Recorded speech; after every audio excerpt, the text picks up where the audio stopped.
வாழ்வில் ஏதாவது சோதனைகள், சிரமங்கள், கஷ்டங்கள், பிரச்சனைகள், தொழிலில் தோல்வி, செல்வத்தில் தோல்வி, அல்லது அவன் விரும்பிய பெண்ணை திருமணம் முடிக்கவில்லை, அல்லது விரும்பிய ஒரு மணமகனை திருமணம் முடிக்கவில்லை, அல்லது நோய், அல்லது இழப்புகள், அல்லது உயிரிழப்புகள், இப்படி வாழ்வில் எது நடந்தாலும், அல்லது கல்வியில் தோற்றாலும், ஒரு விளையாட்டில் தோற்றால் கூட இன்றைய காலத்தில் பலரை பார்க்கிறோம், இருளில் உட்கார்ந்து கொண்டு அழுது கொண்டு, ஐயோ இப்படி நடந்து விட்டது, எப்படி வெளியேறப் போகிறேன், எப்படி வாழப் போகிறேன், எதற்கு எனக்கு இந்த உலக வாழ்க்கை என்று புலம்பிக் கொண்டு கண்ணீர் மலையில் மூழ்கிக் கொண்டு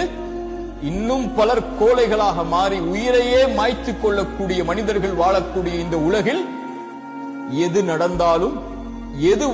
எதை வாழ்வில் சந்தித்தாலும், எந்த இழப்புகளை, தோல்விகளை வாழ்வில் கொண்டாலும், தங்களுடைய சிந்தனையாலும், உடலாலும், மனதாலும், எண்ணத்தாலும், செயலாலும் உறுதியோடு முன்னேறக்கூடிய இறை நம்பிக்கையாளர்களை அல்லாஹ் நேசிக்கிறார்.